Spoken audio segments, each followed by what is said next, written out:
This is the Metropolitan Council meeting, October 25th, 2023. Welcome, everyone. I'm Chair Zelli, and it is my honor to preside. We have a busy agenda with many business items and then a really pertinent information item on our disadvantaged business enterprises and MCUBs. So if there's unless there is a comment, I will assume the agenda is approved, which brings us to the minutes from our meeting on October 11th, 2023. Is there a motion and a second to approve the minutes? Move approval. Thank you. Is there a second? Second. Thank you. Any discussion, corrections? All right, hearing none. All those in favor say aye. Aye. Opposed? Those minutes are approved. And this is the time we give an opportunity for members of the public to address the council on issues that are not on the agenda. And no one has pre-registered, so unless somebody rushes to the podium, I'm assuming we don't have any comments today. Which brings us to our first business item, and I believe that is Councilmember Johnson. Thank you, Mr. Chair. I am very pleased to bring before business item 2023-227, and this is adopting the public comment draft of the 2024 unified budget. This item requests that the council adopt the proposed 2024 unified budget for the purpose of gathering public comment. The property tax levies are consistent with those approved by the council in August. Changes to the operating budget from the adopted August preliminary budget were presented and discussed at the council's meeting on October 11th. The capital program is up to date with amendments approved by the council in 2023 and includes planned and authorized projects through 2029 and is consistent with the presentation made to the council on October 11th. Budget changes necessitated by new information and economic factors, including an update to the MVEST forecast released by MMB in early December, are expected to occur prior to our final adoption in December. Public comment for the record will be accepted via phone, mail, or email until 5 p.m. on December 13th. The public will also be allowed to provide comment at 6 p.m. during the council's meeting of December 13th.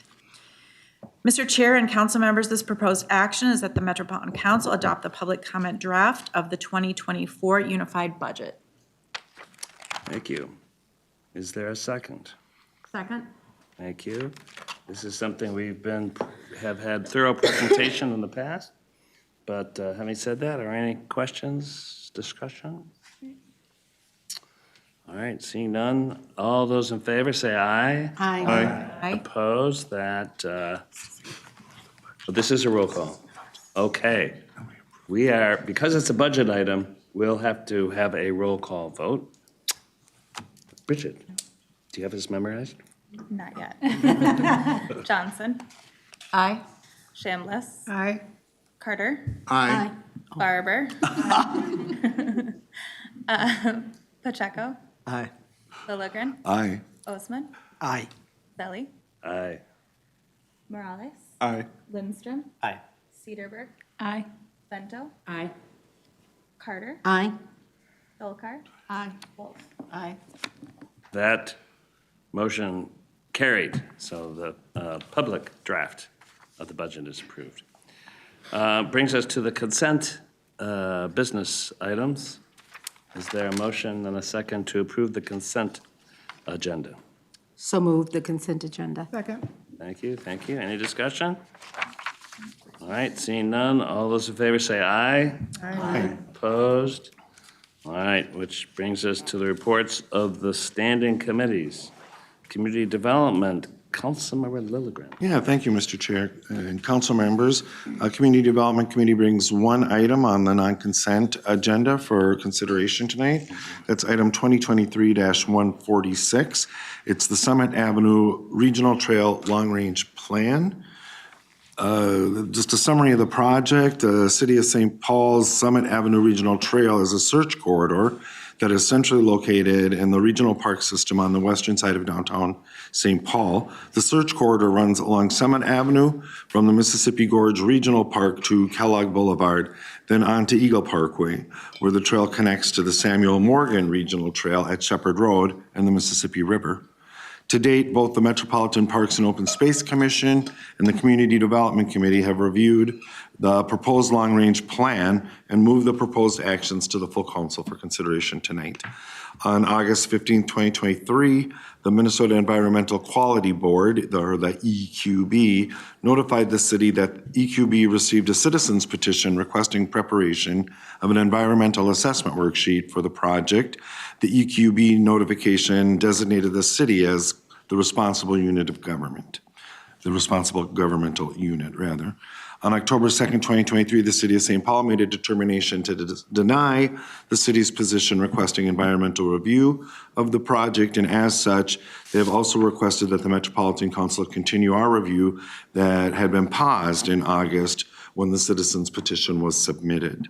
The council's role per state statute is to review the city's plans to make sure they are consistent with regional policy requirements.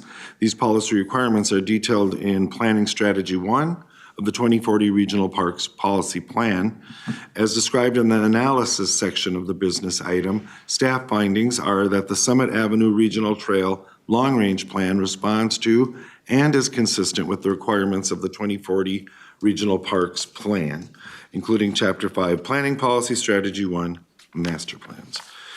Therefore, Mr. Chair, I move that the Metropolitan Council first approve the Summit Avenue Regional Trail Long-Range Plan, and also that we require St. Paul prior to initiating any construction to send preliminary plans to the Metropolitan Council Environmental Services Interceptor Engineering Assistant Manager. Thank you. Is there a second? Second. Thank you. I'm going to open up for discussion. I think we might have a couple of comments. Councilmember Benton. Thank you, Mr. Chair. The reason for the mask is I have a vicious cold, and I'm trying to avoid spreading it. Sorry, Councilmember Cedarburg. I'm trying to avoid spreading it, but I'm told it's not, it's a virus, so it shouldn't be a problem. But anyway, that's the reason for the mask, and I will probably be leaving shortly after this business item or the next couple. I want to speak in favor of this motion. This has been a long, arduous process prior to it coming to the council or to MPOSC, but certainly since it came to MPOSC and the council. I think there has been more engagement and in particular more public comment on this issue than any issue that I can recall in my 4.5 years, almost 5 years on the council. It is a project that complies with the 2040 Parks Plan. The city staff have been very forthright. They came early prior to the formal process to begin discussions with MPOSC, so that this was not a new kind of quantum leap for MPOSC when it came for formal approval. So I appreciated that because it is a complex and it is a contentious issue. To both the city and to the folks who both support and oppose this plan, I ask that whatever happens here tonight, and I'm hoping the motion will pass, but whatever happens here tonight, that the public engagement and just real forthright conversations continue to occur. This is not a project that's going to begin tomorrow or next month or next year. This is a long way from actual digging up and beginning the process of rebuilding Summit Avenue and adding bike lanes. It's a long way from that. And I believe that there's time in that process for further and hopefully better interaction and discussion, for more clarity as to what the exact plan is. This is a project that hasn't gotten down to the nitty-gritty yet. And the environmental review can very easily happen between now and actual beginning of road work and bike lane work. So I would ask that kind of conversation continue. I'd also note for us as a reminder, and most of you, all of you know this, but this is a project by the City of St. Paul, which is one of our 10 regional park agencies. They have done thorough review on this, and we generally, I can't think of many other occasions or any other occasions where we go against a city project. We had a similarly challenging discussion around the Hiawatha Nokomis Park project back several months ago. And it was difficult, but we got through it, and I'd ask us to get through it tonight, and I'd ask you to vote yes. Thank you. Thank you. Councilmember Cedarburg. Hi there, Mr. Chair, and good afternoon. And I'd just like to start off with saying that I'm going to speak to 3 issues, and I actually wrote everything down so I would get to everything, so be patient with me. You know, I did read, I think, almost all the comments except maybe the ones that came in today. I went back and looked at meetings from last year, commission meetings, what was said. And then I reviewed the Regional Parks Policy Plan. And in that plan, it states that the Summit Bike Trail is to include information about operation of the trail, including estimated operation and maintenance costs and sources of revenue to operate and maintain the trail. And that was lacking in the plan. So then I took a step back and I said, okay, let's talk, I'm an engineer. And so about the feasibility of the proposed plan. And I thought, okay, what's going to happen in the wintertime?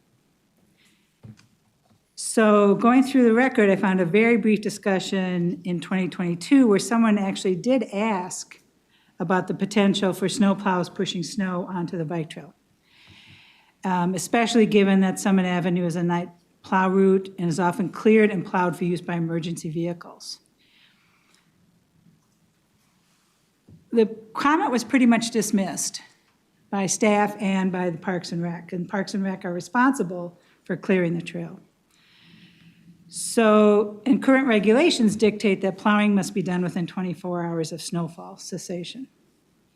Now, we have 11 miles of trail on Summit Avenue that's separate from the street. And the representative from Parks and Rec said that the snow will be very likely absolutely deposited on the trail from the snowplows, and that they'll clear the snow and we'll have to truck the snow off the trail, giving the impression that this won't be an issue. But I'm going to go through the feasibility of this. So the snow plowed onto the trail will be coming from snowplows going down Summit Avenue. It will be heavily compacted snow pushed onto the bike trail, like what's deposited at the corners of streets, pushed into your driveway, 3, 4, 5, 6 feet of heavily compacted snow. And there's 11 miles of trail. How exactly will 11 miles of this snow be removed within 24 hours, and how much will this cost? Wasn't discussed. Personnel, equipment, time. How much de-icing material will need to be spread? What's the impact of de-icing materials on the boulevards and the trees? If the snow is to be trucked off the trail, as stated by Parks and Rec, how exactly will this be accomplished? Will trucks be parked in the street, on driveways? I mean, you know, we've seen MnDOT truck snow, and it takes up a lot of space. So where will the bicyclists actually travel in the winter when the trail's covered in snow? Well, it's pretty clear they're going to bike in the street where it's cleared and there's no snow, or on the sidewalks. So the feasibility of the actual bill that they're proposing is really not feasible to me from a practical, very practical operation and maintenance standpoint. And they didn't talk at all about this feasibility or the costs associated with it. Second, I did find the comments on the equity analysis had some substance, and the equity analysis was lacking with respect to the impact of people of all abilities, removing the parking, those disabled, less mobile, aging, low vision. And there was minimal analysis on the impact of significant removal of parking to existing businesses, houses of worship, institutions, with no designated ADA-compliant parking being included.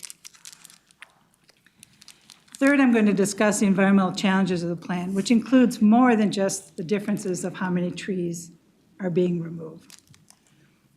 So I will start off with the removal of trees. There's 2 competing voices, one saying 220 trees or 1,000 trees will be removed. Along the recent Cleveland reconstruction of the street and separated bike lane, the number of trees removed was actually 300% over the initial estimate of trees removed. So this is something that's recently occurred and gives people and the public really reason to be truly concerned about what the plan is going to be. and this should be analyzed in the context of the council's shade and climate impact initiatives. The city has stated that it's able to effectively mitigate potential impacts on trees during construction. However, it's not just about managing tree removal at the time of construction. The plan should also have included an analysis of the risk of damage and future deaths of trees up to many years past construction due to stress, injury, root destruction, as roots are in the top 6 to 18 inches of the soil, de-icing materials, and other issues. And the plan should have included the associated costs of maintenance of these trees and the boulevards on these potentially damaged trees. We know that the damage to trees is not instantaneous and often appears 1, 2, 3, 4, 5 years later. Without ongoing inspection and maintenance of these trees, many will suffer and potentially die without a constant supervision and looking at these trees. So there's no cost associated with that was ever shown. So now we've talked about trees. Let's talk about water management and the impact of trees on water management and flooding of the area. So what does a tree canopy do? Trees disperse and mitigate efforts of heavy rainfalls. Rainfall is intercepted by the canopy of a tree and later evaporates from the leaves or drips from leaf surfaces and flows down the trunks to eventually infiltrate the soil. Trees reduce erosion caused by falling rain and increase infiltration, which filters out contaminants and improves water quality. Water actually penetrates more quickly and more deeply into soils under and around trees than on, for example, a lawn without trees. Tree roots create channels known as macropores, and water from heavy rain will infiltrate the soil using these channels, rather than flowing over the surface and leading to floods on compacted soils. So tree roots have been shown to improve infiltration by 153% compared to solid grass. So trees removed from the catchment area of stormwater recharge are going to lead to a significant increase in stormwater recharge to the area along Summit Avenue. Having trees will reduce flood risk. So let's look at a single tree. A large tree along Summit Avenue, and I have several in my yard, can uptake 100 gallons of water per day during the growing season. So they also mitigate water that falls on the ground due to rainstorms, or about 20,000 gallons of water per tree. So for 220 trees, that's 4.4 million gallons of water. That won't be taken up if we lose 220 trees. For 1,000 trees, that's 20 million of gallons of water in 5 to 6 months, which will occur via stormwater runoff going into the streets and have to be catched. So the removal of trees, no matter what you think, results in more rainfall hitting the ground, more water runoff, less water uptake, and less water infiltration. The plan didn't address these environmental considerations of erosion, and they didn't address the financial and cost issue associated with just basic tree loss and replanting and erosion, whether it's in the context of 220 trees or 1,000 trees lost during construction and after construction. And I would surmise that many trees will be lost after construction. So in conclusion, if the city is to move forward, I do feel an EAW should be conducted, a more thorough equity analysis should be conducted, and the full, complete construction, operation, and maintenance costs should be disclosed, and funding sources should be disclosed. For example, the Aid Mill Road bike trail was 100% cost overrun in a year and a half from the projected budget. That was just what seemed like an even more simple bike trail. So I feel that this project, as described in the plan, does not meet our vision and definition of stewardship, and the council's stewardship, which is in the Regional Parks and Trails guideline for 2040, says that the stewardship advances the council's longstanding mission of orderly and economic development by responsibly managing the region's natural and financial resources. Since we don't have the full financial scope of what this project is really going to take, plus we haven't done a really good look at the environmental issues that are not related to tree loss, I find this plan is not consistent with the 2040 Thrive Parks and Trails vision. And so based on this and my other comments, I will be voting no. And I would appreciate if other council members would think about what I've said. Thank you. Wendy Wolf, Councilmember Wolf.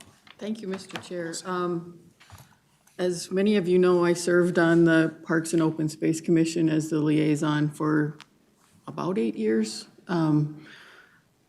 And when I looked at this, I looked at, first, does it meet our basic requirements for being a regional trail? And to me, this trail does not. It duplicates the connections that would be provided by the Ide Mill Trail. So saying that it connects to regional park uses or trails is not accurate, because there's a better corridor for a regional trail along Ide Mill. If you've driven on Ide Mill or biked along the new trail anytime since it was constructed, you would see that that is a superior example of a regional trail compared to all of the traffic conflicts and issues that happen along Summit Avenue. The trail, to me, would be used more as a city trail for local uses, getting to the schools along that area, transportation.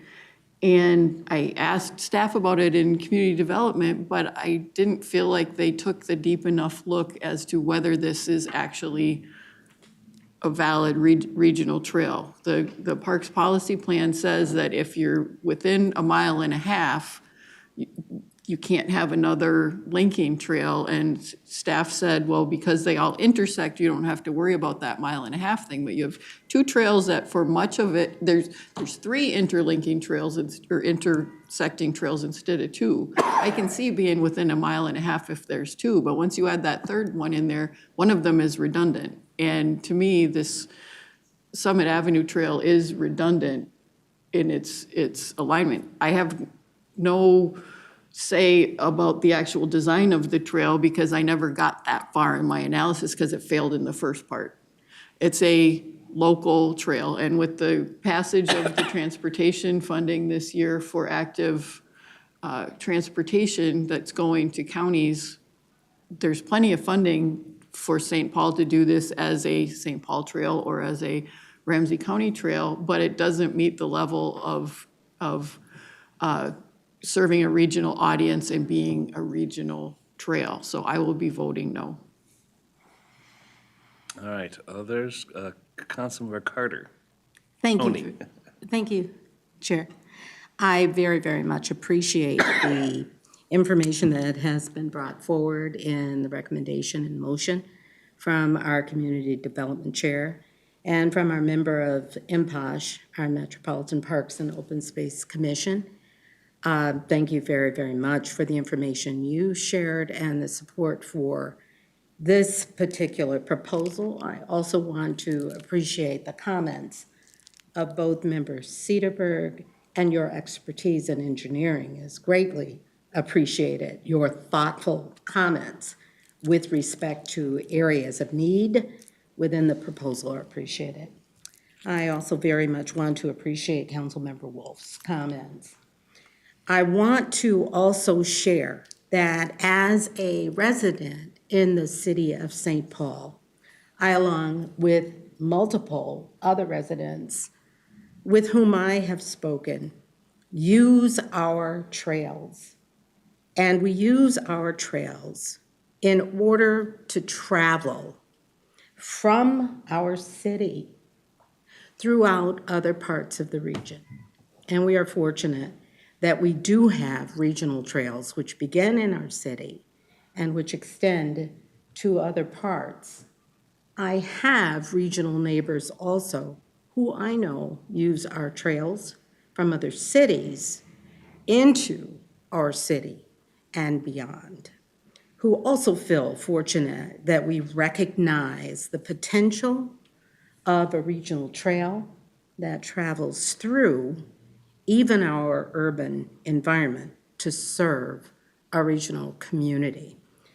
I am supporting this proposal, having talked to many and having heard clearly and understood both the opportunities of this trail as it pertains to those who live in the community and outside of the immediate community, but also the challenges that will need to be mitigated throughout this project. It is an early point and one at which we are considering alignment with the Metropolitan Council's plan, but one in which we will not see every detail worked out. I have, in the process of hearing from my neighbors, both with concerns and those who are greatly supportive, understood that there will be times during which, in the process of this work, the city will need to provide responses and mitigations for a number of areas of concern. I am in support of the plan proceeding from this point so that many of those answers can be provided, as is typically the case in projects, as we have seen from time to time, needing to work through details. I would ask, and perhaps we have, staff in the audience, our Parks and Rec director, to share with us the extent to which the detail that we're asking for or that we've shared as concerns is typically provided at this point in time in the life of a project. I'm looking back, I did not give you warning, and I apologize for that. But it is necessary for us to understand at what point we are and what we can anticipate as the project flows. And I was just trying to talk more so you'd have time to think. But if you don't mind sharing with us. Emmett Mullen and Lisa Barras is, I see, on deck, but Thank you. Yeah, she can dig me out. Good afternoon, Chair and council members. Thank you for that request. Long-range plans are strategic documents. They create a vision for a regional trail that then really the details get worked out in the construction. The actual project where you would conduct an environmental assessment worksheet on is really something that happens after the long-range plan. That's my understanding of how this works. So the Summit Avenue Regional Trail Long-Range Plan is something that we reviewed against the regional requirements.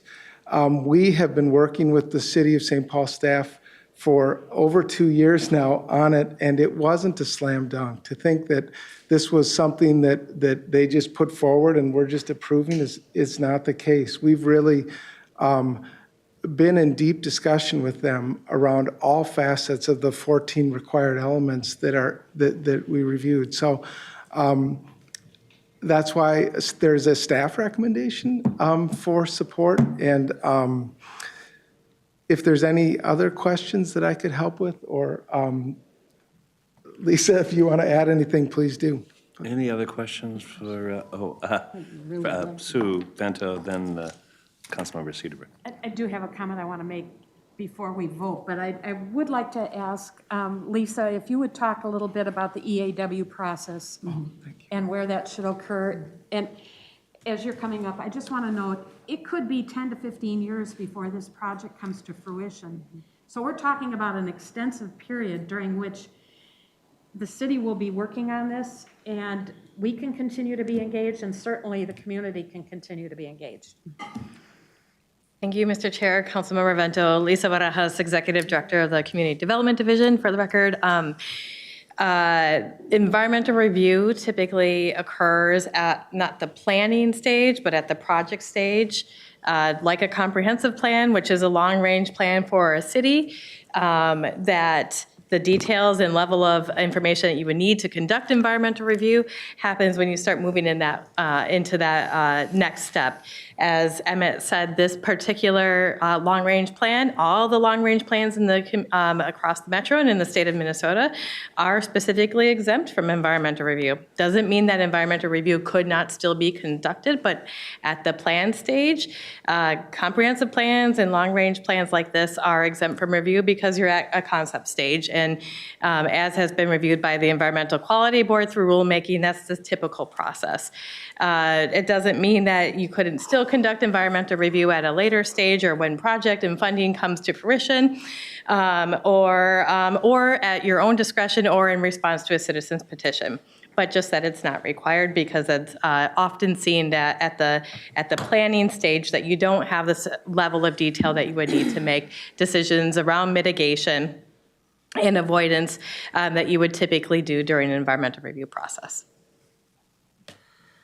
Councilmember Cedarburg. Thank you, Mr. Chair.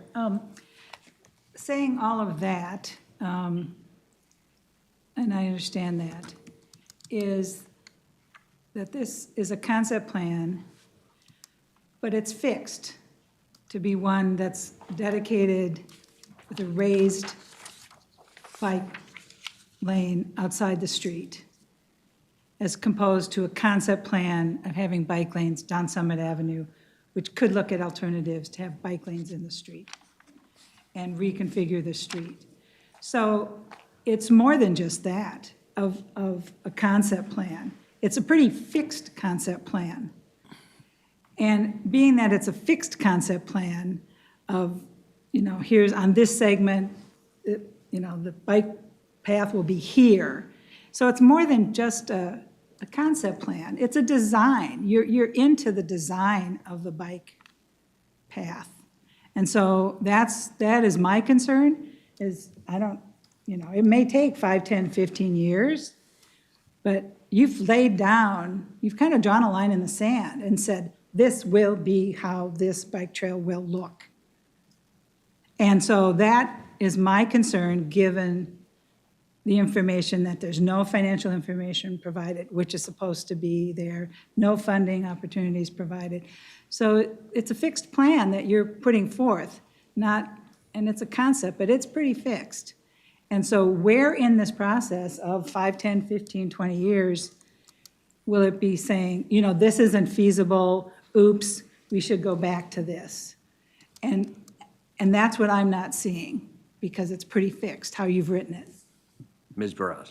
Mr. Chair, council members, our understanding, and certainly staff from the city of St. Paul are present here as well, can speak to the development concepts and alternatives that were presented and discussed with the public during the local planning process. So remind folks that this isn't the council's plan, this is the city's plan that we're reviewing. So there was a lot of work that went into determining what those different segment alignments should look like, a lot of different alignment profiles investigated and discussed with the public during their process. But they would be more in the weeds about it than I am. That being said, it is not uncommon for parks implementing agencies, as they're going into work, saying, oh, I think we need to do something a little bit different. And then coming back and talking to us about what does that mean for our plan and should we make adjustments. The plan is a strategic vision, as Emmett was saying, but it doesn't mean that it cannot ever change. We review plan amendments on a regular basis, not just for comprehensive plans, but also for long-range plans for trails and parks across the region. And it does not preclude them, a decision today does not preclude them from finding out something else 2 or 3 or 10 years down the road that might drive them to make an adjustment to their plan and to talk with us about what that might mean for potential amendments and review before this body. Thank you. Yeah.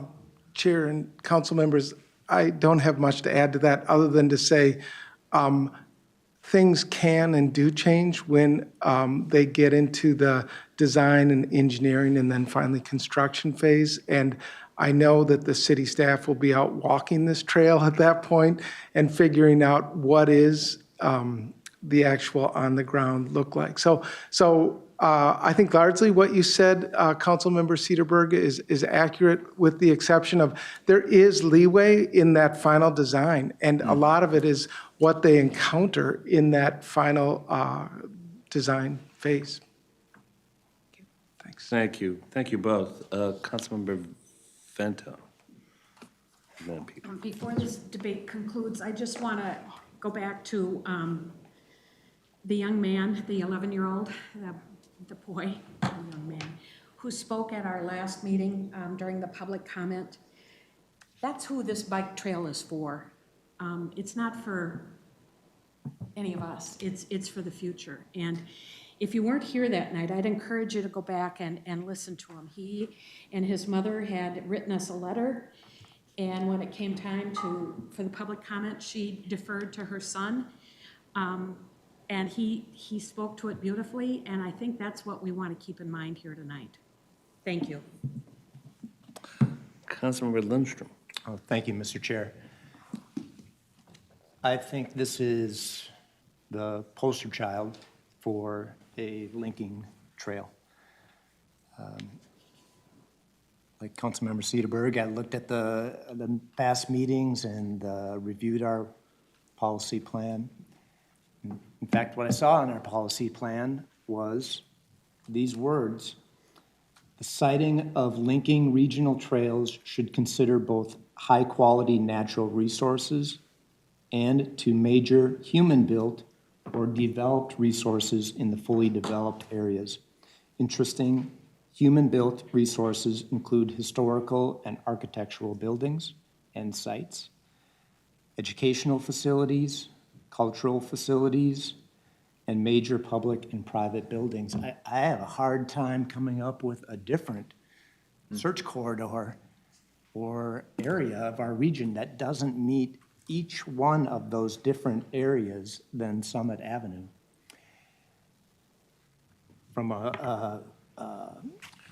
quality natural resources, this is the Mississippi Gorge and the trails that run through the Mississippi Gorge up to downtown Minneapolis and further south, past St. Thomas and 13 other schools that are within a mile or so of Summit Avenue.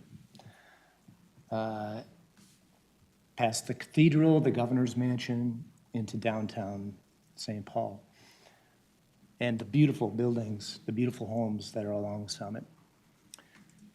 I also want to say, I think that this, if we were to vote this down, it would set a dangerous precedent in that we have approved this search corridor back in 2005. We, the Met Council, approved this as a search corridor in 2005. We have revised our parks plan multiple times since then. At every opportunity, we could have taken this out for whatever reason. But we said, if you meet these 14 requirements, then you meet our requirements. And that is, in fact, what the city of St. Paul has done after multiple opportunities for public input, surveys, countless meetings, a very divisive and expensive process. And for us to now, tonight, say, just kidding, I think would be pulling the rug out from under one of our implementing agencies. And I think that is not a precedent that we as a Met Council should be setting. Thank you, and thank you for this conversation. It was really informed, thoughtful for everybody who's addressed the council. Councilmember Johnson. Thank you, Mr. Chair. In my years of public service, I always know there's a deadline by which we have to act. And I'm certain there's one here too, although I was scanning through it real quickly. But what is the date that we have to act by? Is there a firm date on this? There's a 60-day Yeah. deadline. Lisa. Thank you, Mr. Chair. Councilmember Johnson, the 60-day deadline for us is December 1st. Thank you. And Mr. Chair, if I may, that's really important because if we take no action, it moves ahead. It defaults to the city's plan. and it moves ahead. It's the same thing with local planning. If a developer comes forward, there's a certain amount of time specified in law that we have to take an action one way or another. We can ask for extensions if we think we need more information, and the developer can grant them, but if they don't, you have to operate within the window that you're given. And if not, the developer gets everything that they want. So I just want to put that out there in case that wasn't something that people were tracking, because it's not something that we normally see here at the council. You know, for me, I always start with what's our authority, and has a proposal met, you know, the criteria. So early on, I was intrigued by Councilmember Wolf, because I remember, and I said this at CDC early in my days at the Met Council, there was a trail elsewhere in the region that I voted for as a regional trail. But yet she brought up the fact that this really functions more like a city trail, and we need to be careful of those things. So I was intrigued, and still today pondering the discussion about, does this really meet the criteria of a regional trail?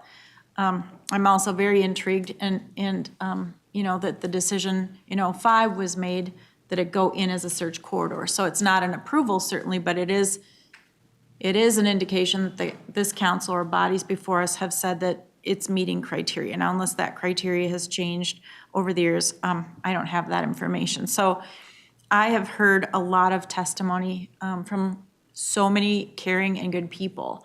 And I almost, though, had to weed out a lot of it, because I know at Met Council, we have a lane that we really need to stay in. And in this case, it's a little more broader maybe than in some of our other discussions. But with all of the concerns that have been raised, and having asked our staff if we've met that criteria, and they say that we have, I will be voting in favor tonight. And I spoke with somebody today, and I said, I don't know how I'm going to vote until I vote. And I really mean that, because somebody who's looked at plans and gone through development processes for decades, you always start with what's your authority. Sometimes you have very broad authority, and then it can also narrow too. So, well, I think all of the points have been very good tonight.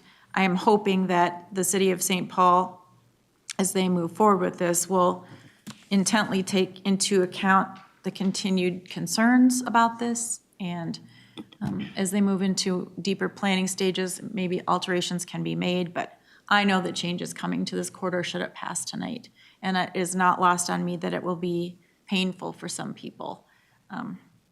But with that, I'll be supporting it tonight just based on our authority, based on the process that we've done here at the council, taking in, you know, some concerns here tonight in opposition to where we're at, and but I'll still be voting yes tonight.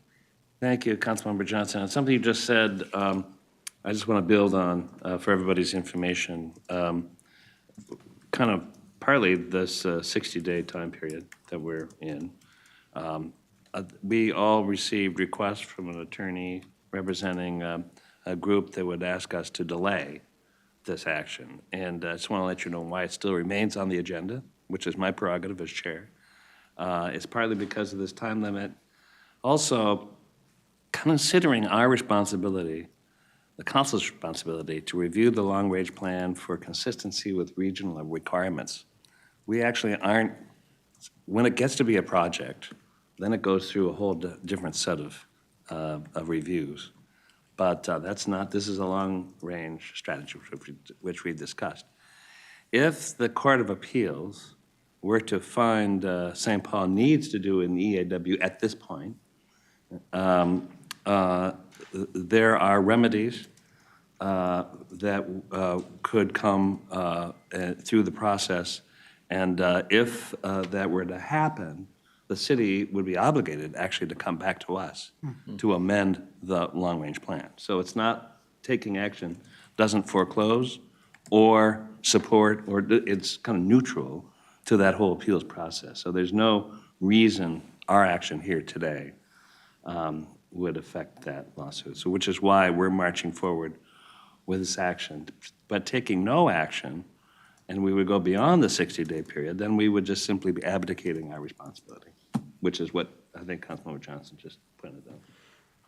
I just want to make sure everybody who's gotten those emails, and we've got a lot, and just want to address that particular issue because I did my own help with our general counsel to ensure that we're doing the right thing.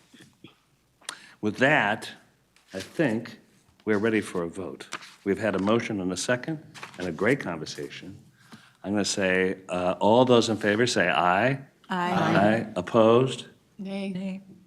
All right, I'm going to say that that motion carried. Thank you again for addressing this important issue, which brings us to other reports. The Environmental Committee has reports on the consent agenda.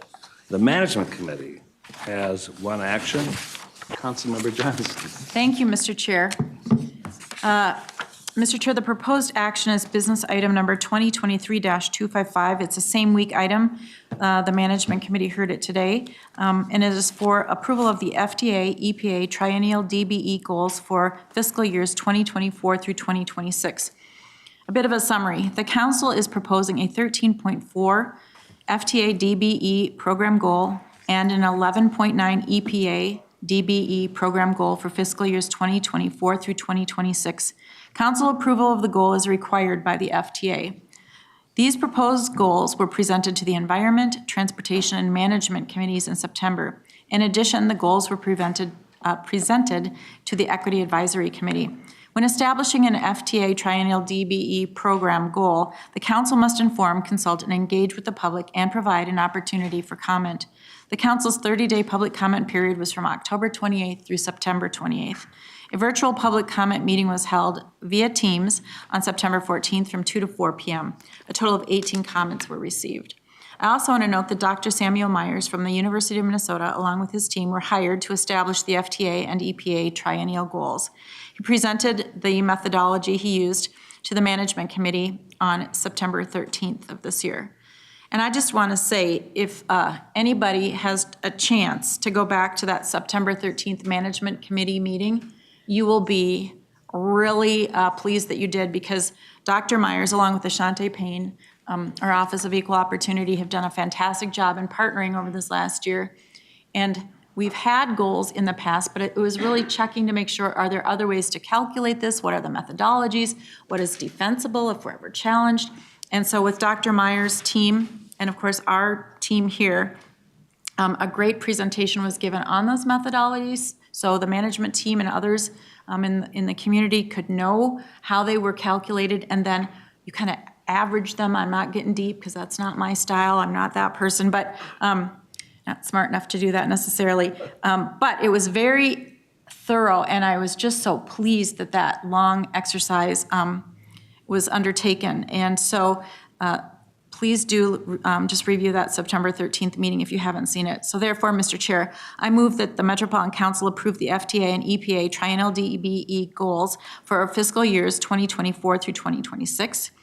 And thank you, Mr. Chair, for letting me present this report and motion. Thank you. Is there a second? Second. Great. Any more discussion? I would also, we don't have to wait for to watch the Management Committee. Sai and Ashante are going to give us a good overview and maybe answer some questions about the whole program. But Councilmember Chambliss, you had a question? Well, thank you. I think I might be jumping ahead, and maybe Ashante and Sai can answer this question, but I just wanted to compare the proposed FTA DBE percentage goal that is being proposed today versus what was proposed in 2022.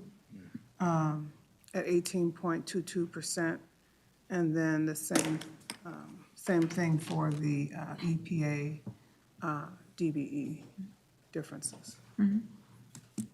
Welcome. Thank you.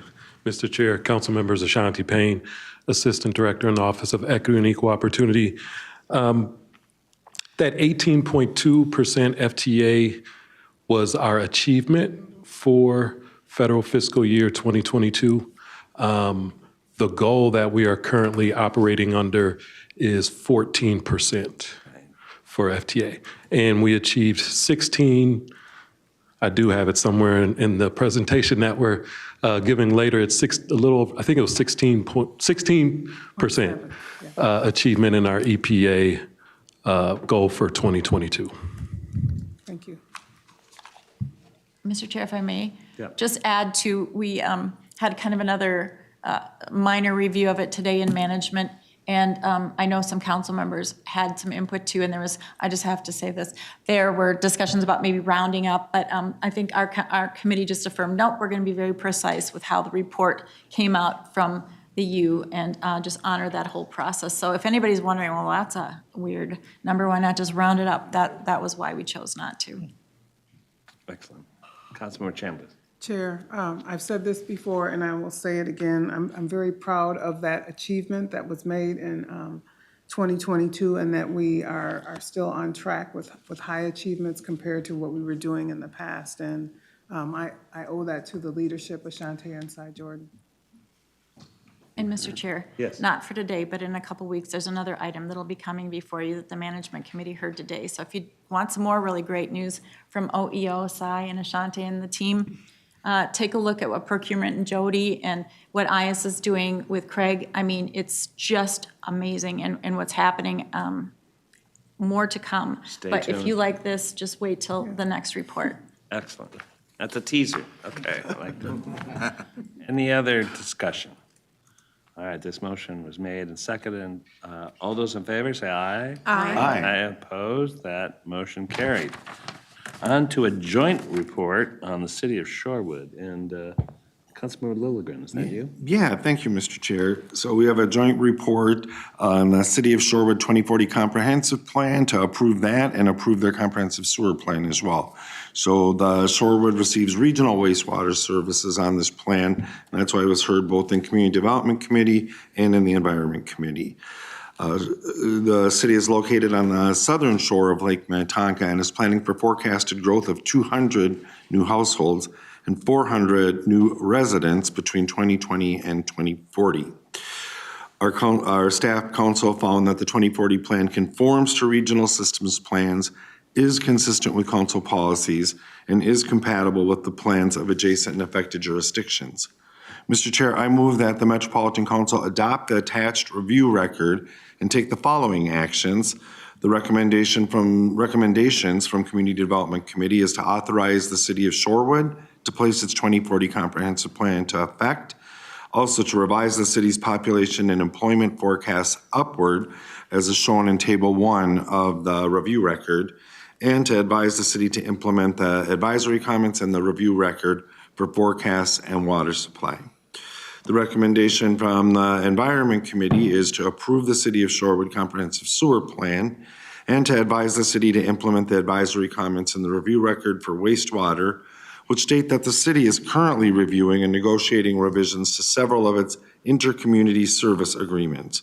Once these agreements have been executed, a copy shall be submitted to the council. Great. Is there a second? Second. Thank you. Any discussion?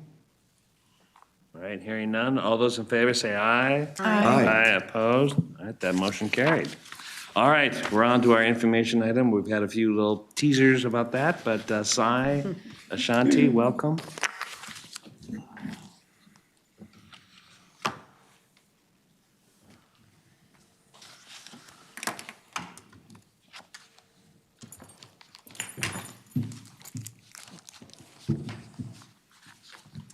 Good afternoon, Chair, Council Members. Cy Jordan, the Director of the Office of Equity and Equal Opportunity, joining me today with Ashanti.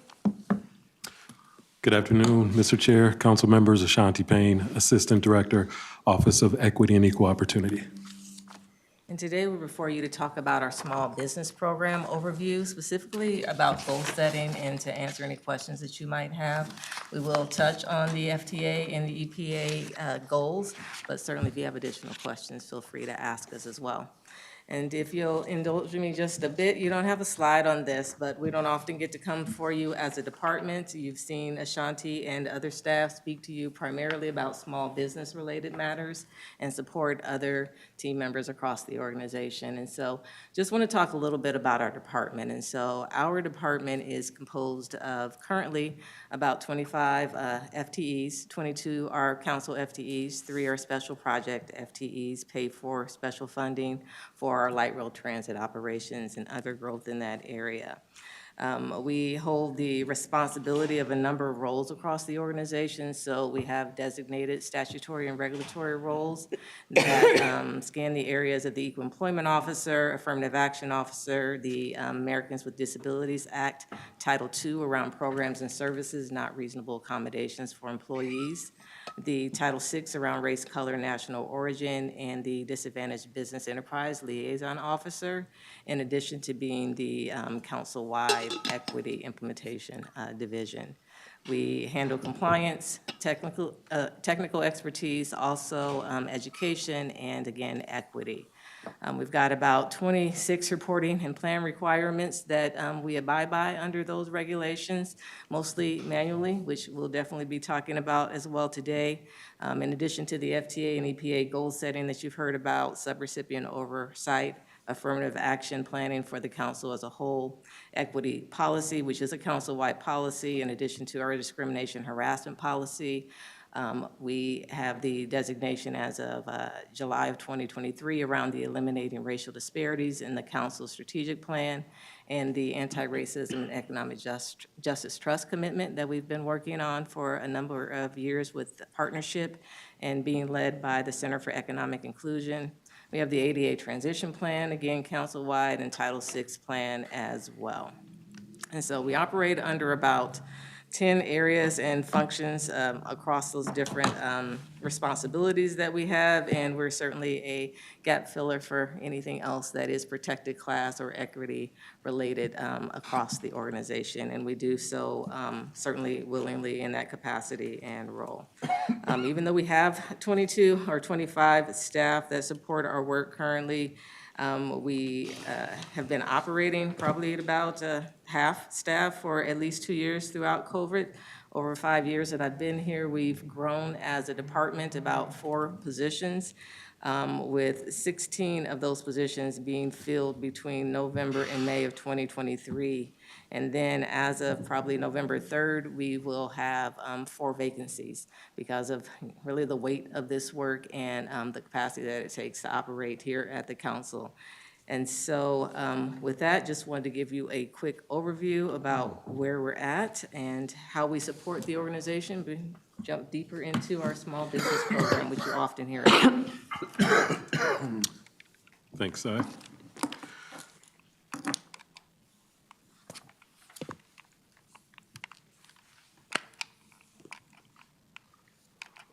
Great. There we go. There it is. 1, 2, all right, it's working now. All right, just some of the basic parts of our small business program. We operate 2 small business contracting programs.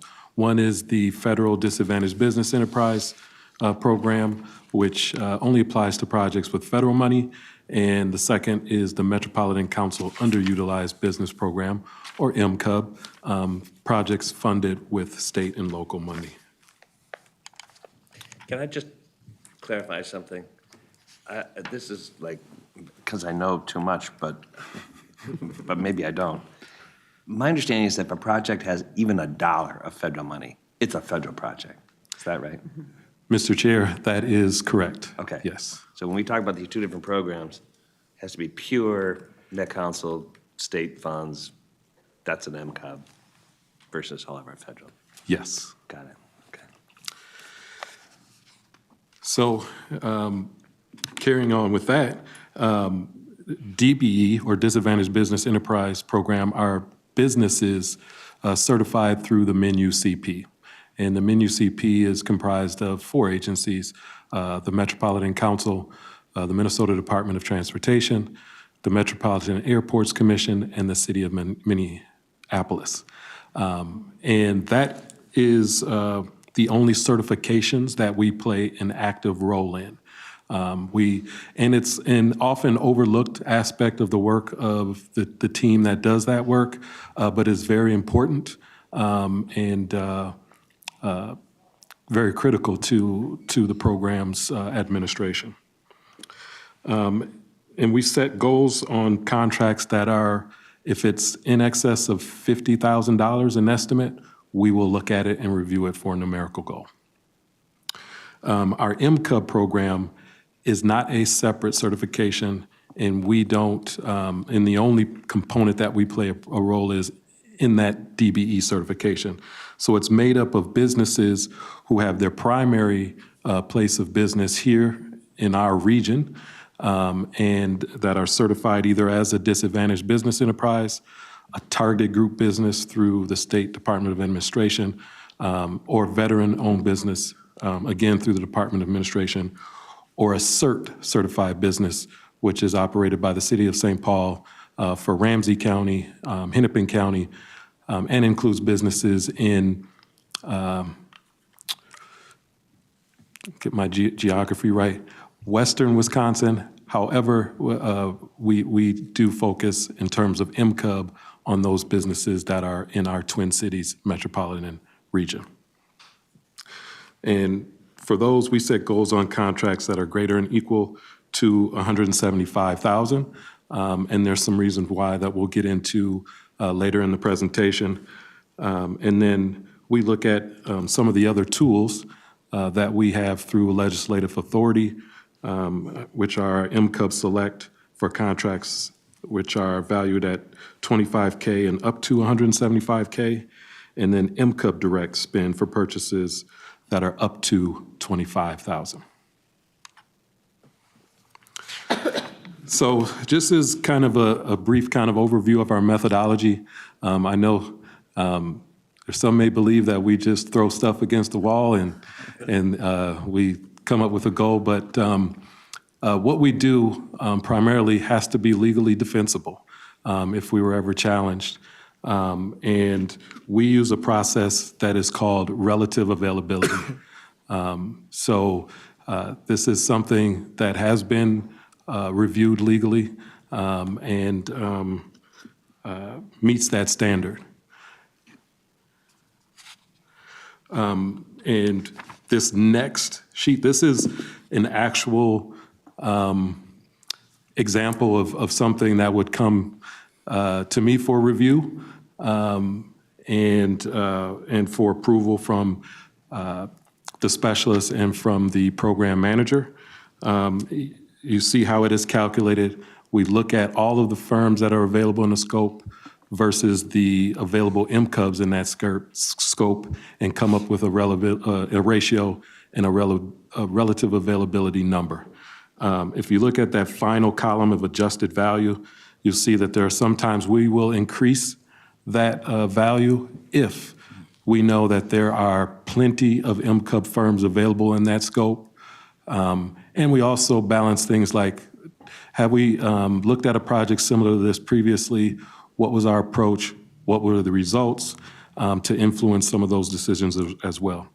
I will say there are times when we may reduce that adjusted column if, for example, there are special licenses or certifications required, and we call MCUB and only a certain number of those businesses have those required licenses, then we may reduce it, that amount in that scope. And please feel free to stop me if there are questions during this. If there are no subcontracting opportunities that exist, that does not mean that our work stops or that our engagement stops. We definitely challenge project managers to consider other options for incorporating equity into their projects, breaking it into smaller scopes. We have developed small business inclusion plan language where applicable to be inserted into requests for proposals and other procurement methods. We also will provide a list of MCUBs or DBEs that are capable and qualified to perform this work as primes, and we attach that to the contract initiation memo so that they can be directly solicited for these opportunities. And then the one part that we are working on is that quality in terms of follow-up, both because, as I mentioned, a lot of our reporting is manual, so we need to know on those projects when we don't set a goal, if we do get participation, we have to know about it so that we can include it in our reporting, our tracking. And then also from a quality standpoint relative to MCUB, why didn't you provide a quote or a bid so that we can take that information back, evaluate it, and see if there's any adjustments that we can make. Or if you, did you receive this? Or, you know, if it, oh, I don't look at that stuff, okay, what's a better way to connect with you in terms of to get your attention relative to these opportunities? So also, what do we establish goals on? Again, DBE goals, when the cost is greater or equal to 50,000. Construction, professional services, or goods, we will review it for potential numeric DBE goal. MCUB goals, we review when there's 175,000 as an estimate, because when it's local funds, we have a little bit more tools that we can use that give us flexibility up to that $175,000 mark. So we'll use and consider other methods that we feel drive better results. Again, construction, professional services, but we do not have statutory authority to set MCUB goals on goods. But we are seeking to change that and get us on par with some of the other agencies that are in our region. So what don't we set goals on? Well, if there are no subcontracting opportunities or subcontracting opportunities, but we don't have certified DBs or MCUBs that are in those scopes of work. When we utilize the state contract, we don't establish a goal. We don't establish a goal on sole source procurements. And that includes amendments as well. So if there's an amendment in a project, you see a project that is amended, it could have been that back when the project was first initiated, one of those factors are met, but those things could change. So that's something that we watch as well and try to be proactive in getting in front of. And then also in terms of projects with options, when they're exercising an option on a project, we don't set a goal on that project. And then that statute there is just relative to the purchase of goods through our local funded projects where we're not allowed to establish goals on those projects. We have worked to establish agency-wide small business contracting goals. We talked about, is there a question? Did you have a question? I'm sorry, this is just very quick. You had stated on the previous slide that you don't establish an MCUB goal for projects under 175,000 or over 175,000 when there are better ways of getting it done. And this slide reflects on state contracts, sole sources, and the statute. Are those the better ways, or are there other better ways that you would reflect on as to why you would not set an MCUB goal for a particular project? Mr. Chair, Councilmember Carter, just to clarify, we do not, on state local funded projects, we do not set goals on projects that are under 175,000. And the reason being is we have some other tools like MCUB Select, which is a sheltered market program where we can recommend to the business unit or project manager when there are 3 MCUBs that are likely to bid, we can shelter the market so that only MCUBs can bid on it. And we also have MCUB Direct, which is up to 25,000. We can directly spend with MCUBs without a competitive process. When all other businesses, that threshold is $10,000. And we found that that has been successful. Business units like using because it's easy. it makes their lives easier. So those are the tools that I'm speaking of. And thank you. I had misheard that was when they were over 175,000, but I appreciate those tools that you just lined up for me. Thank you. So we have established agency-wide small business contracting goals, both in our federal program and locally funded program. We talked about, and the council approved our FTA and EPA goals. I know on this slide, this was put together before we had the final EPA number, so that's not there. It is 11.9%. But in terms of our MCUB goals, we have a 14% goal for contracts or procurements relative to construction and contracted services, and a 10% goal for goods. And then our DBE goals that we have as well, that now will be 13.4 and 11.9 respectively. So there are some actions that we have in progress that we are working on to improve both outcomes and also create a shared responsibility and accountability for this work. This is not just the work of OEEO or of Cy Jordan and Ashanti Payne, but this is the agency's work. And we need to make sure that we can create that shared responsibility and accountability. So one of the things that we are working on is drafting a diverse spending plan policy to make sure that we are more thoughtful and plan for success. And also involve the business units and the leadership to help drive those messages, create those opportunities, and create the space for innovation and to come up with great ideas.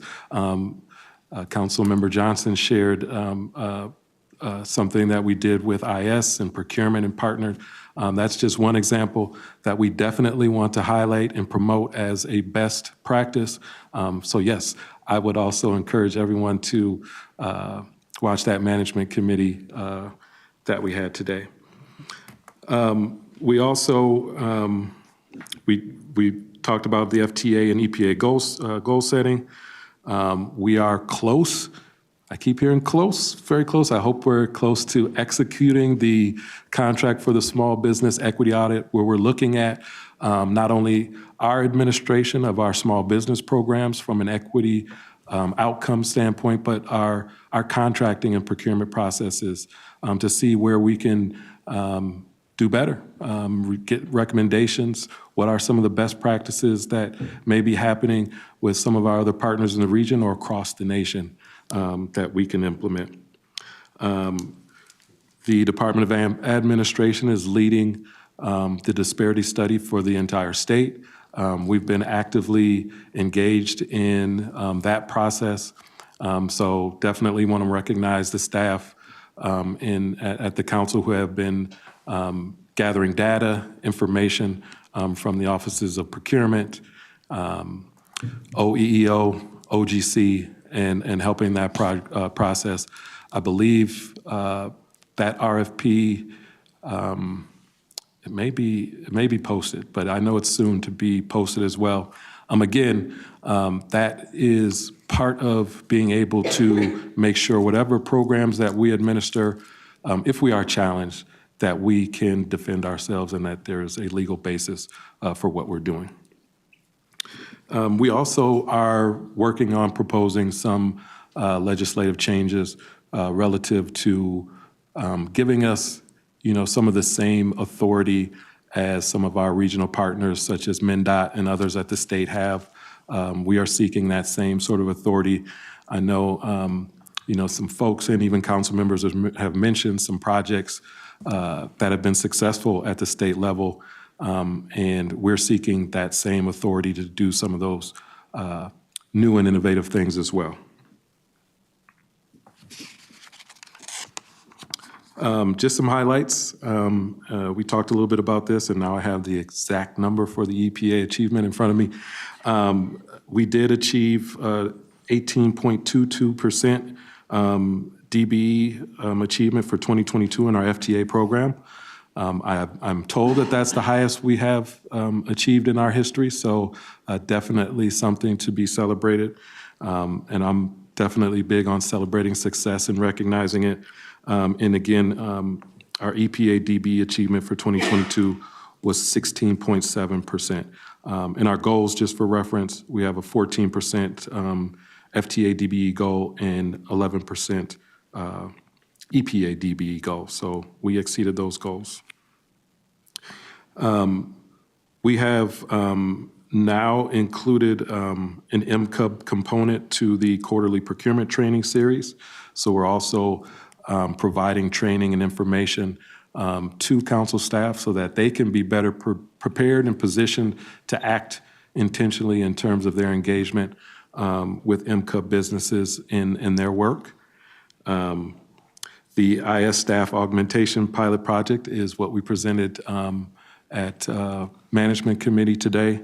That was a project where we did not set a MCUB goal. However, we have positioned ourselves to achieve 25% MCUB participation through some really good leadership from IS, good partnerships and collaboration with procurement, IS, and OEEO. And we feel really good and excited about both where we're going with that and what we've learned through that process. So more to come and more to report on that moving forward.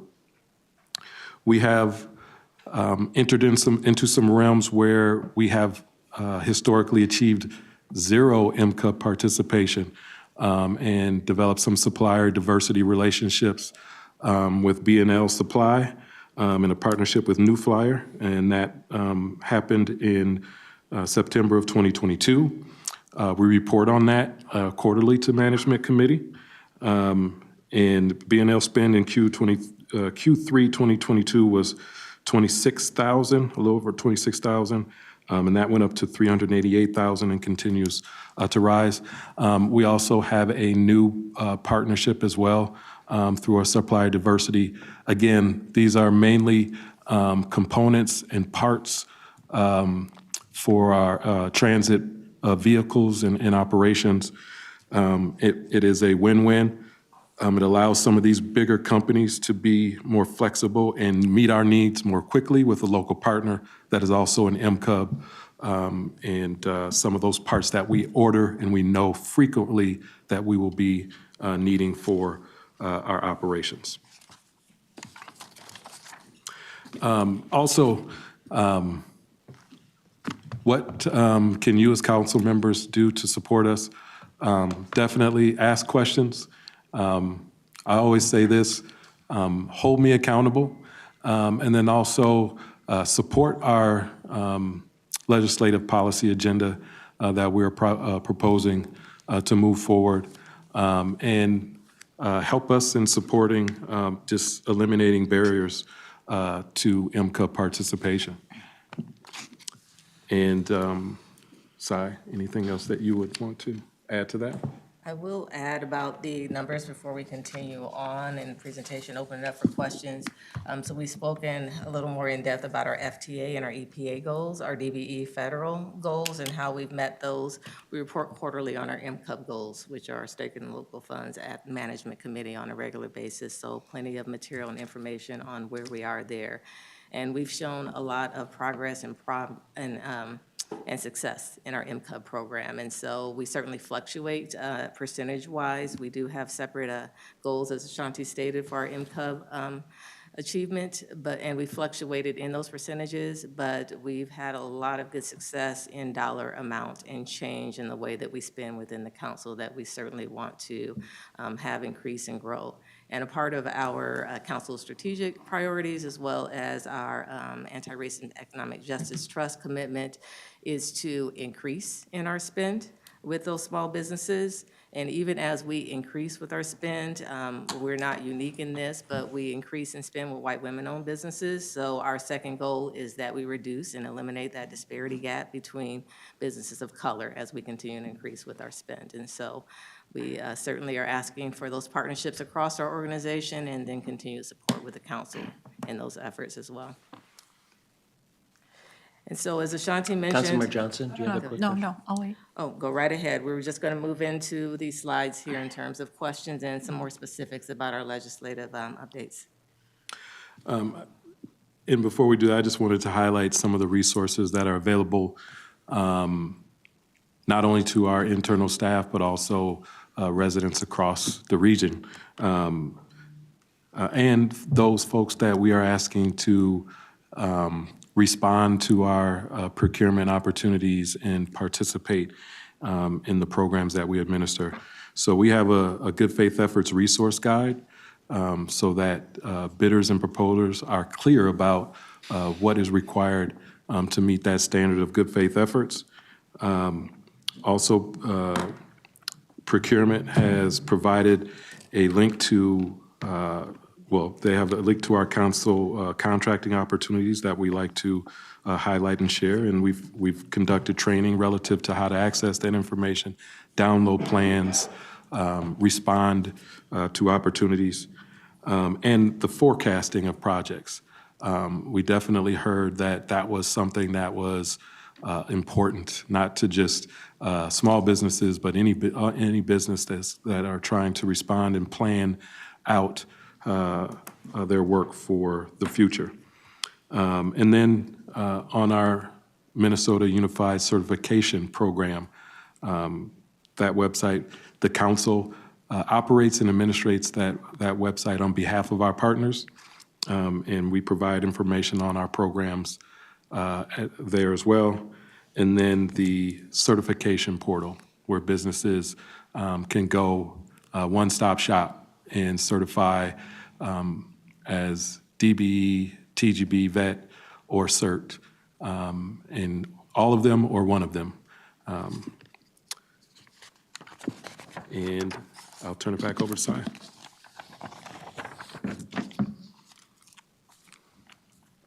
Councilmember Johnson. So, Mr. Chair, again, I just want to thank both of you and commend you for the hard work that you're doing. And there's just a few things I want to highlight that we heard. So all of this is amazing.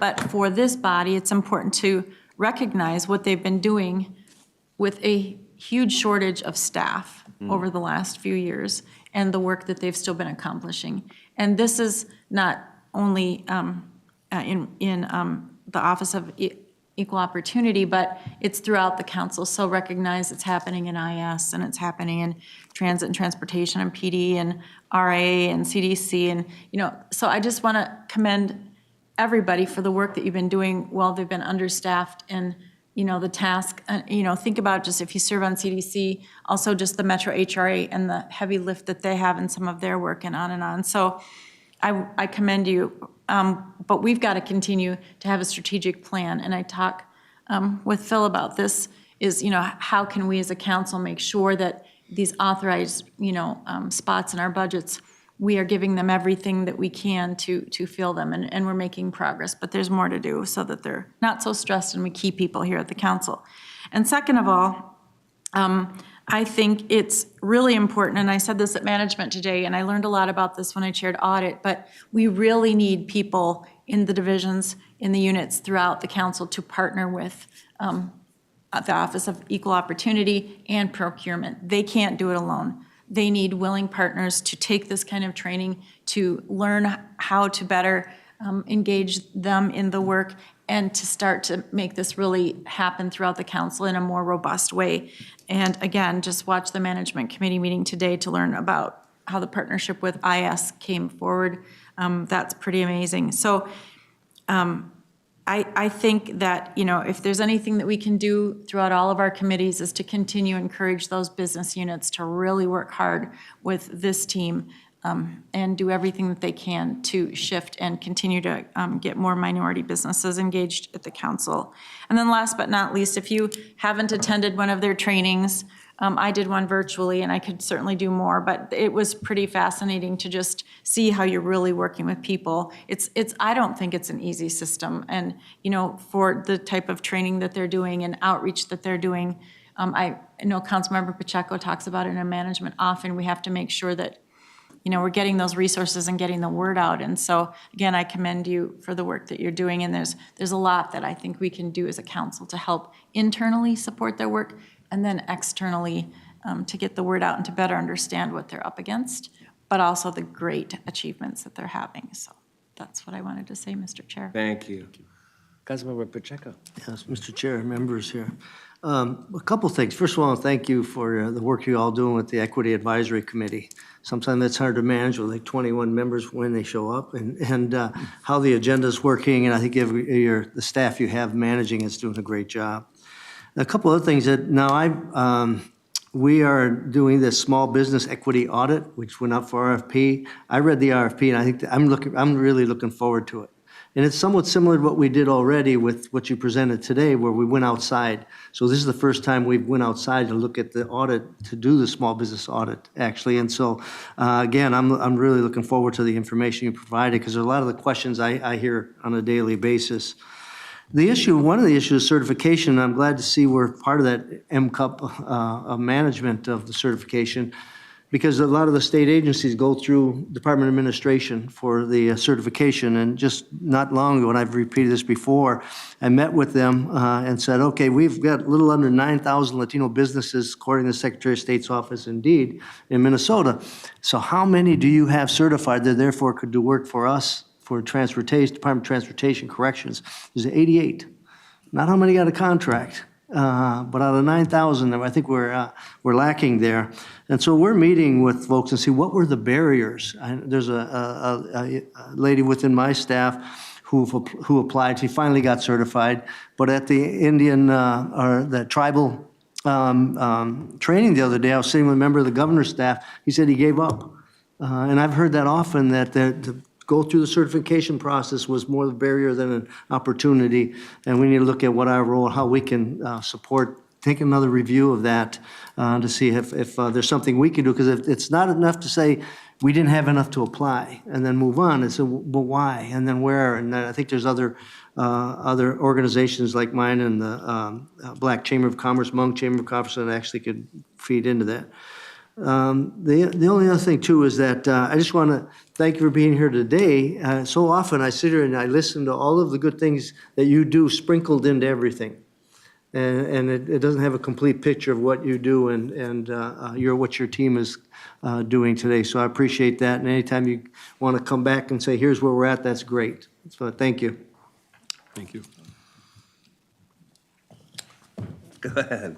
Councilmember Morales. Interesting that you mentioned that, Pacheco, in regards to certifications, because that's what I was going to ask.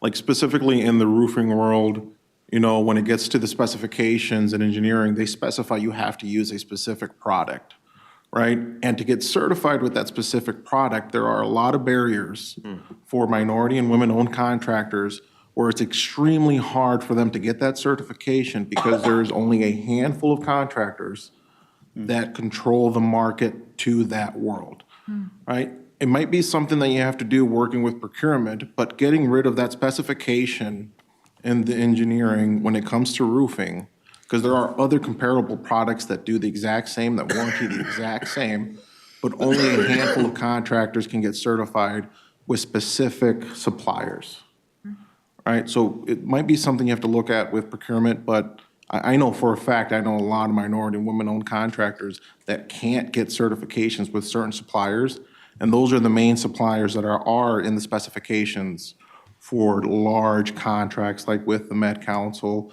the MAC, and a bunch of other entities. Might be something you have to look into, but I'd be happy to help in any regards to that. Mr. Chair, Councilmember Morales, that is a very good point, and it doesn't only happen in the roofing.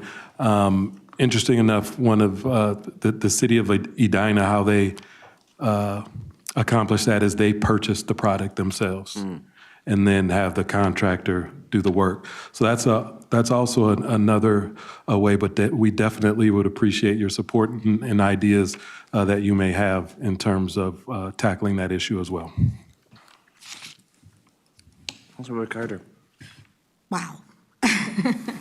I just really want to appreciate the work that you're doing and to hear from you directly about the work although I've heard from you at Equity Committee, there is so much more that you are doing that I've not necessarily heard through that particular convening. It's good to hear it here. I've got a few questions, but I'll make them quick, okay? I should land first on the legislative agenda. You mentioned your needs to reflect on some of the proposals that have gone through in other areas. I know at the county, we actually had a legislative item which was about making certain we were able to recognize nonprofit organizations. If you have more information about that, I know that I heard the director talk about more information on the legislative agenda. I'd love to be able to get that and or to find out where I can go and find it. So I'll stop on that one. Then I've got a few more, but they're quick. Okay. I can start and say that we are in a final draft form of the legislative proposal, and so what my understanding is that the council statute, while separate from the state, was always intended to be in alignment.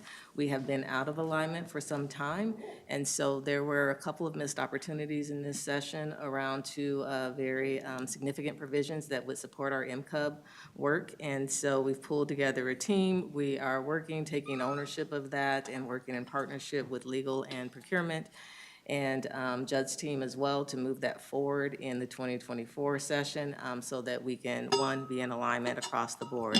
The two key areas were a 6% preference was moved to 12%. What we're asking for is that we just stay in alignment with the statute. If there is any future change, that we stay in alignment with the statute that applies to the state versus set specific numbers. We also have our MCUB Direct program that Ashanti talked about, which we have a cap of $25,000. It was increased for state agencies to $100,000. to $100,000. And so that would go a long way to support our direct work with our MCUBs if we had that in place, which we currently do not until we make an ask in the 2024 session. We have our MCUB Select program, which you've heard about, which we utilize in the under $75,000 area. However, we have that $175,000 cap that isn't in statute. That may be a change that we can make now. We don't have to wait for a legislative update.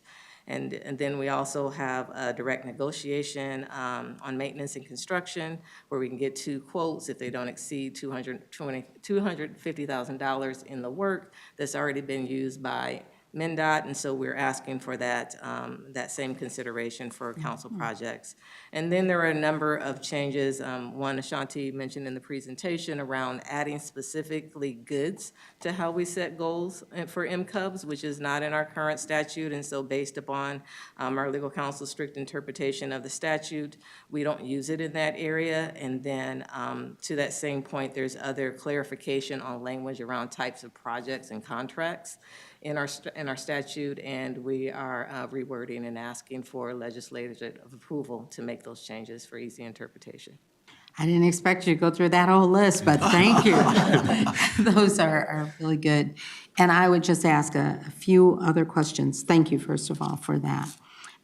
You spoke about working to manage the disparity study on behalf of the entire state, or on behalf of the state. And I know there are other agencies who are a part of that disparity study as well.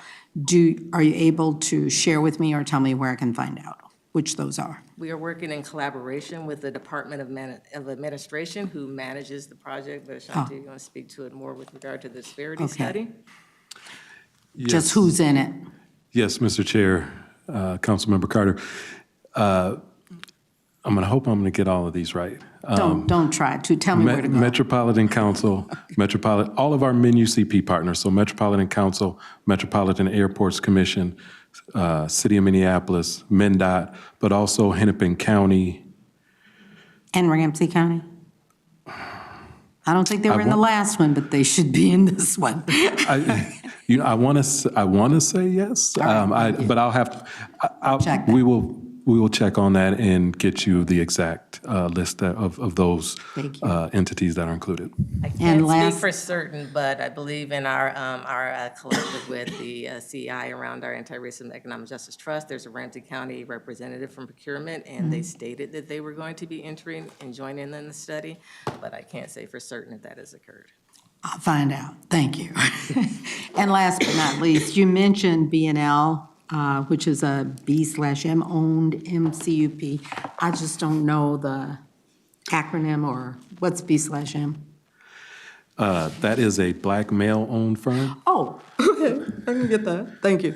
Yes. Councilmember Lilligren. No, thank you, Mr. Chair.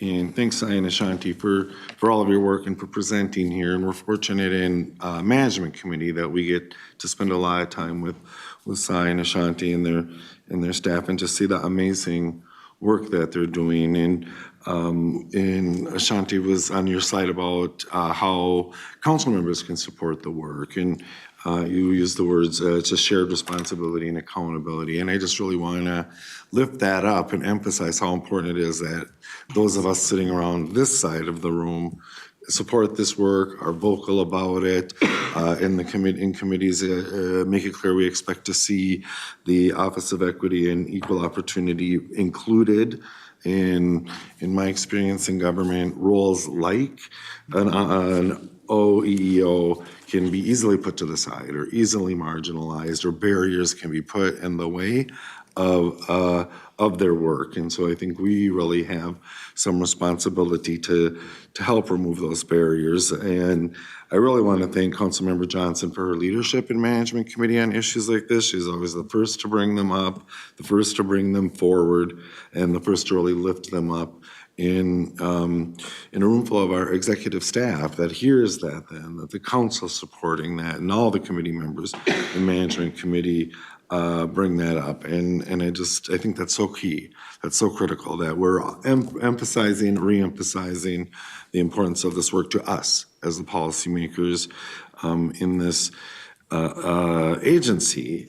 And I really, really want to lift up the work. And Councilmember Johnson gave it the little teaser about the IS staff augmentation pilot project, and this is amazing. And there was a lot of upfront work that went into it that, it's staff time, it's costly, but it was folks being courageous was the word that was used in committee today, and being willing to really go outside the box and think outside the box. And the overall procurement contract is sizable. It's $35 million. And so when you set a 25% MCUB or 25% participation goal, that means something. That's almost $9 million that we're talking about here. And what I found really interesting is that, yes, there was this kind of front-loading work. It was a lot of work to get that, some incredible collaboration between IS and OEEO and others, I'm sure. But that in the long run, this new approach will actually likely save us money. And all that is being analyzed still, but we'll hear more about that as it comes forward. And so I'm really happy and proud to be part of an organization that really prioritizes this work. And some of the things that Councilmember Johnson said didn't work. They were great ideas, and they might not have yielded yet, but I think it's really important for us as council members to continue to voice our support. Thank you. Appreciate that. Councilmember Carter. Yeah, I'd just like to say thank you for the work that you're doing, Sai, Shanti, and your department. As a new councilman, well, I guess I'm not anymore, but hopefully I'll learn more about your role and the things that you guys are doing. But I did have a question about sole source procurements. What's the percentage of sole source procurements that we have in a particular year? Or you don't have to answer that now if you don't have it, but it's something I'm curious about because I know that feeds in to your work. Mr. Chair, Councilmember Carter, I'm so glad you asked that question, even though I don't know the answer to it. I think it's something that will be looked at through this small business equity audit. But I think it's something that we should pay attention to and make sure that that Does it have an impact? Are we using it appropriately? All of those questions are important. Go ahead. Councilmember Osborne. Well, thank you very much. I really appreciated this work. My question is just historic. When was the first time that we adopted the MCAP goal? Which year, if you remember? That is a good question. Chair and council member, that is a good question, which I have the answer to, but I don't have it at top of mind. I would say it came about with one of the previous governor's initiatives that gave that direction. And so I'm guessing it's been within the last 10 years, just as a guess. I don't have the exact year and date. And maybe Councilmember Barber is going to help me out with that here. I'm going to Councilmember Barber. Thank you, Mr. Chair. I'll try and ballpark it a little bit. To correct, it did come through an initiative through the Dayton administration that we set up this program. And I would say it was probably within the last 2 years of the Dayton administration, so maybe around 2018 or so. But what we've seen here is as this council, like we got that program kind of stood up and functioning, this council's really run with it throughout the Walls administration, where even the reporting and things that we're getting at with our purchasing quarterly reports, it's really been nice to see. You can actually see the changes and the improvements and kind of how it's actually gained traction throughout everything. I will add that over time, the tracking of it internally with the council really got underway within the last 5 years as it has continued to grow and added on disaggregating the data. And I know that I'm going to be mindful of time that you have here today, but certainly start a plug for where we need to be engaged in the conversations and the charter around technology at the council so that we could be able to measure from year to year. We've made some changes over the last 5 years we've been tracking. We think we're in a good position right now to have our first credibly comparable year next year, but we thought that 2 years ago as well. And so we have a great business analyst that's joined us over the last year. Ashanti works very closely with him. We've been partnering across the organization with finance and a number of others to try to meet some of our needs and set some better controls and structures around it. But you've heard from many that our systems don't talk to each other, but this particularly impacts all of the regulatory reporting functions that we have within OEO that we need to be a part of the charter and how technology is going to be rolled out in the organization and considered upfront, not on the back end. Mr. Chair. Councilmember Johnson. And just to that point, I don't know if it was last year or the year before, but that started to come up through management because there has to be, and there is work taking place, a holistic look on how the systems could be integrated because they don't talk to each other. Some of them are old and archaic and need to be replaced, but we have to be very mindful because if we get the right technology in place and keep it there in good working order, it takes a lot of the pressure off of the staff to be doing things that technology, I think, could be doing for them too. So again, I think Councilmember Lilligren pointed it out and we talked about it a bit in management, but for all the committee chairs, it's important that when you see work coming through to hold up, the backside of all of this work that is going on because it's a huge heavy lift, but it's so important. And we need to support them through our budgets, through our resources, through urging the business units under our committee purview to step forward and work and meet these good folks where they're at. It's got to be a partnership here. It won't work, so. You're not Cedarburg, you're Lindstrom. Yeah, there we go. I appreciate the high-level overview on this. This is super helpful. I'm curious to know if there is a specific example that you'd like to lift up. Is there a business or two that you've worked with recently that perhaps that hasn't worked with the council before that you think is a success story with this? That's number one. And then number two, with these successes and highlights, it'd be great to encourage our great communications team, if they're out there listening, to highlight these as well. I just did a quick search and it looks like it's been a few years maybe 3 years that this has been in our council newsletter. Maybe I'm wrong about that. But any examples of a business or two that you've worked with? Yes, Mr. Chair, council member. Definitely would say USA Afrique is a business that I could look to, one that the council certified, and prior to 2019, 2020, had done no work with the council, and up to this point has done close to $2 million worth of work. And part of that process was getting them and connecting them with, through our mentor protege program, and connecting them with a larger, longer established contractor to work on some of those things, some of those business aspects, and helping them identify and secure opportunities with the council, mainly through the Environmental Services Department, but they've done other work across the council. But with that success as well, doesn't come without challenges, because we invited that business to come talk to our staff meeting, not only to talk about the success, but what are some of the challenges that you still face. And another business that we highlighted through this would be B&L Supply. Through that supplier diversity work, we provided some, not just them to New Flyer, but they went through a process of evaluating businesses, and New Flyer chose, hey, this business, they get it, they understand our process, we want to work with them, and they are meeting the need and definitely delivering what we need.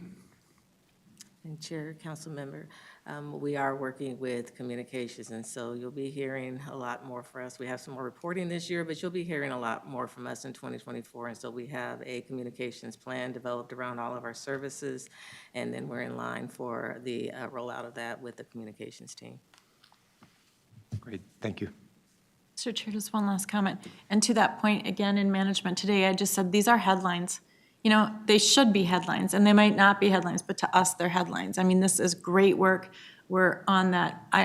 I said, you know, to the team today, they're riding the wave that's 10 stories tall. I mean, this is incredibly challenging and courageous work, and they're making it happen. And to Councilmember Barber's point, yeah, things don't always work out, but those are learning moments, and we want them to continue to push and know that we have their backs. So, you know, it'd be great if we could read about this in the headlines of papers. We get to be in the news a lot, apparently, but this is the stuff too that's, you know, making a difference for generations to come, and it's just one step at a time.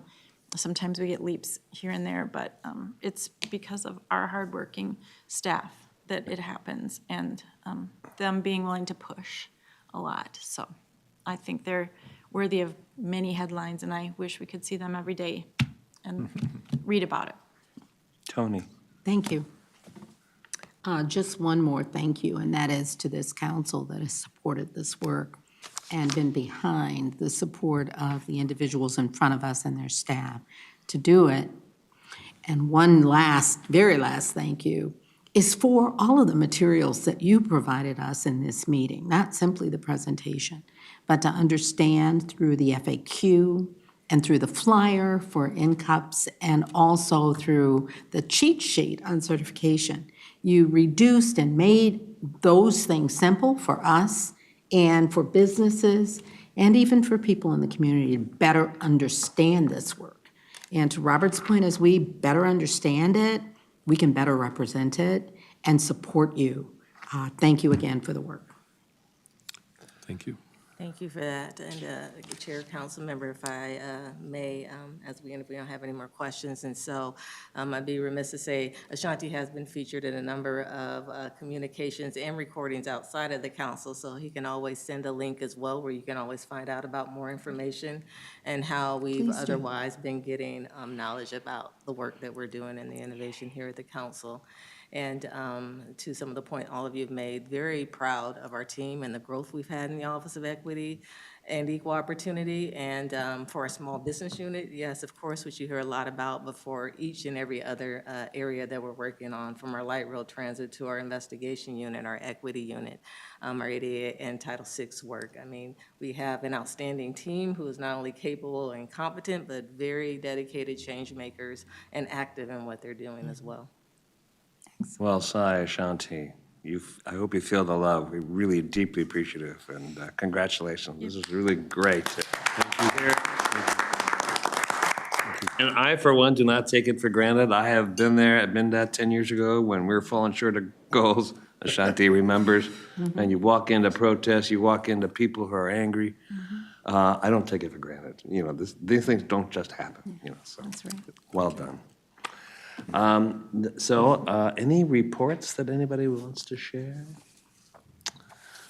Mr. Regional Administrator? Thank you, Mr. Chair. No report, but I would just echo the comments that were made today. The Management Committee was a great conversation, and it was a little more than a teaser as this meeting went on, but it was great work. And it's great to see that work when you look at the council's vision and you look at the council's priorities and the strategic plan. This is it right here. So it was really nice to be part of. So, thank you. Chief Counsel? Yes, actually, I do have a report today. Thank you, Mr. Chair. Most of you are probably aware that the city of Minneapolis lost its 2040 plan litigation and was ordered to revert the residential housing portions of their plan back to the 2030 plan, as if you can just wave a magic wand and do that. Today, we filed an amicus brief in the Court of Appeals in support of the City of Minneapolis appeal in that matter. And I will, not tonight, but tomorrow I will send a copy of the brief out to you all, along with a copy of the City of Minneapolis's brief for those of you who like to read it. And I know there are some of you. So, thank you. Thank you. Thanks, everyone. We have 7 extra minutes. You can spend it as you wish, and have a wonderful evening. That was a great meeting. Meeting's adjourned.